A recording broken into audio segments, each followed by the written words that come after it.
Hey everybody, and welcome back to the channel. So today we are going to discuss what causes stigmas in the area of mental health. So what causes the stigma that a lot of times we have to deal with when we're discussing mental health? With mental health comes a whole lot of stigmas, a lot of stereotypes, and so that's what we're going to discuss today. Mental health is something that is extremely important. Now, if you have not looked at my video, which goes into my personal experience having to deal with mental health, not specifically me, but a family member, as I referenced that as being the personal experience that I've had to really just live as far as having to deal with mental health, and you can check that out. And I talked a little bit in that video about some of the stigmas, but today I'm really going to just isolate specifically and discuss the stigmas associated with mental health. Those stigmas really do look, I think it really does go a long way in paving the way for the struggles that we have had with mental illness, and one of the reasons why we have not dealt with mental illness.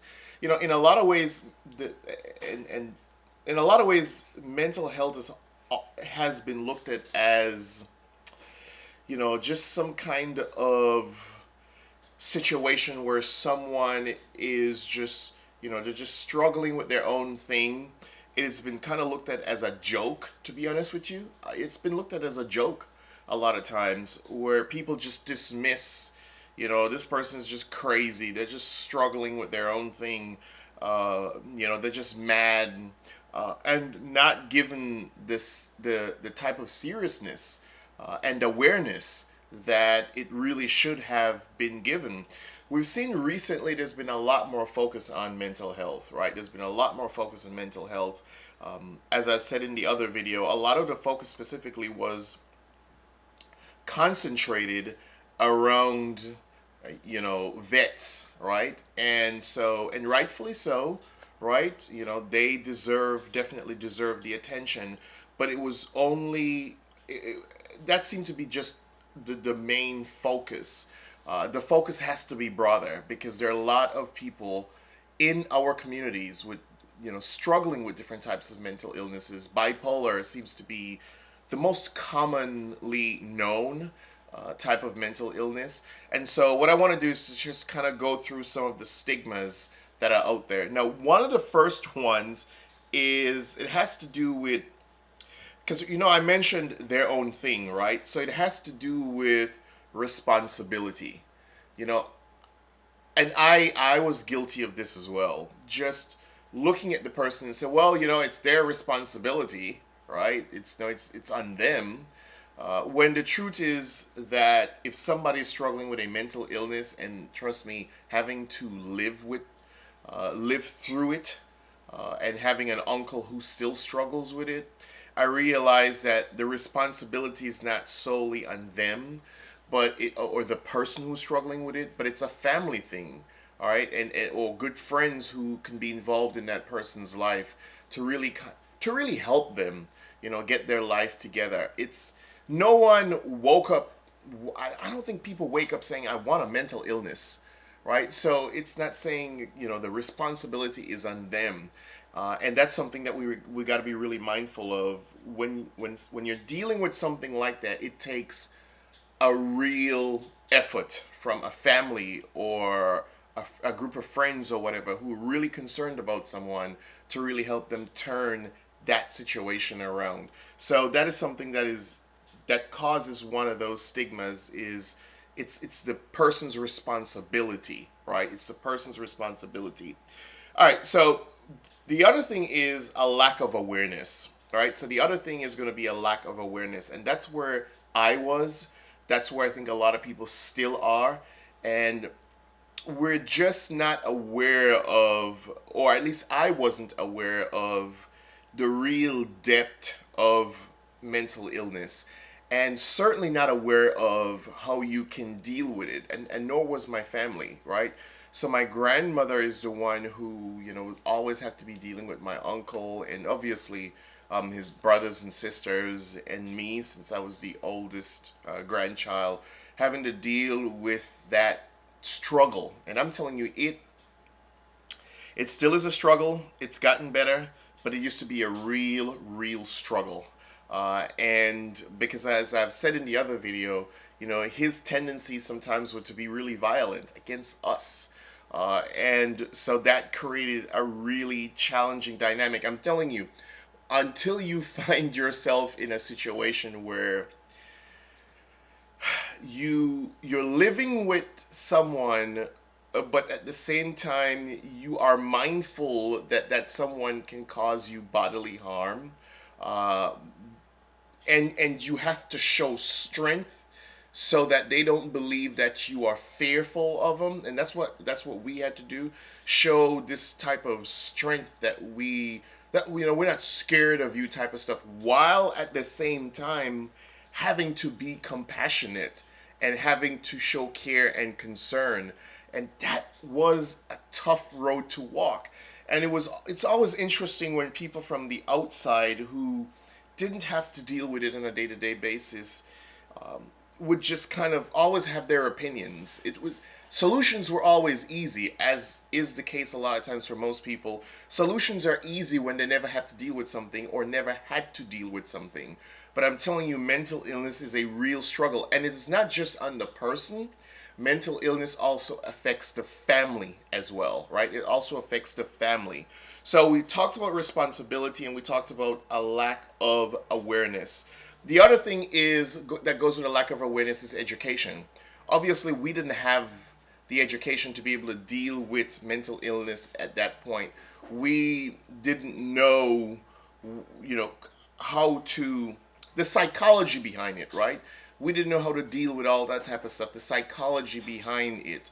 And so, that meant that we then had to learn about it as we went by. And we never did, actually. We really never did. We just coped.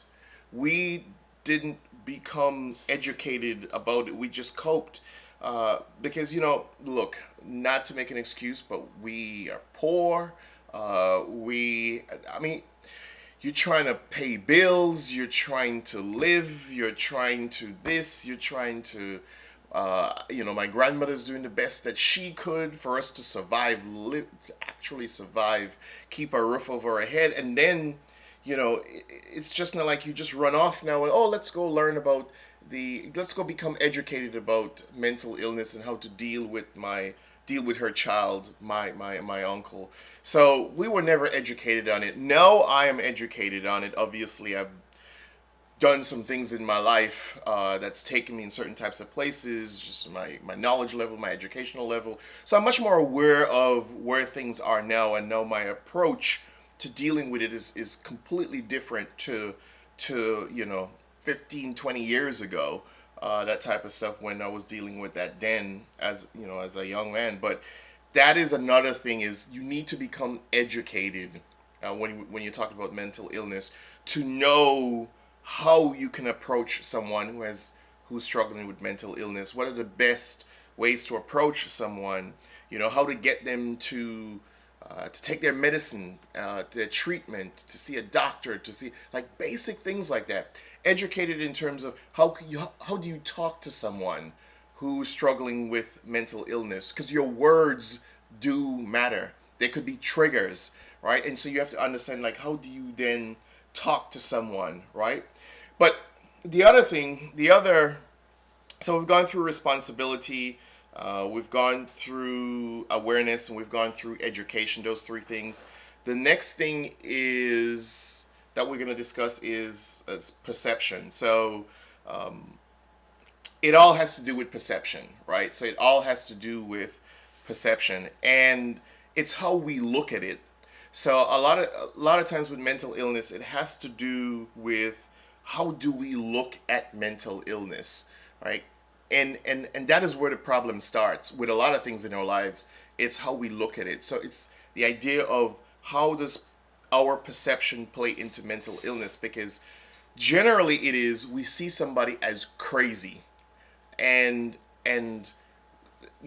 there's nothing they could do. The person is lost. They're good for nothing, or whatever the case is. They won't be able to really be productive in society or whatever. So we have this perception of crazy, mad person, and your life is over.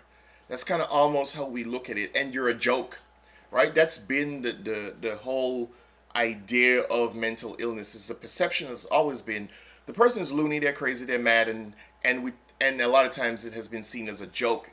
As I've said in the previous mental illness video, if you look at a lot of the way the media or Hollywood has dealt with it, is the villain has always had mental issues, right? So the villain, the crazy person, right? The villain has always had some kind of mental issues. A lot of times how they've been casted. So our perception of mental illness must change if we're going to really deal with mental illness, especially if you have someone in your family who's struggling with a mental illness. A lot of times it has to do with how you look at it, how you view it, right? So look, I've covered enough for today. This conversation is not over. I'm going to talk a whole lot more about mental illness, but I wanted to touch on those couple of things. Leave in the comments below your thoughts on mental illness. Have you had to deal with it either personally or a family member or friend? And if so, how did you deal with it? Did you handle perception, and how did you educate yourself and all that sort of stuff? So just leave that in the comments below. Don't forget to subscribe, turn on your post notifications, because I post pretty much every single day. Also, don't forget to share and hit the like button. Those two things help the channel grow, and I really appreciate you doing that. So let's have this discussion. You could also leave in the comments if there's a certain video that you want me to specifically talk about as it relates to mental illness or anything else, and I'll try to do that as well. All right, so until next time, peace.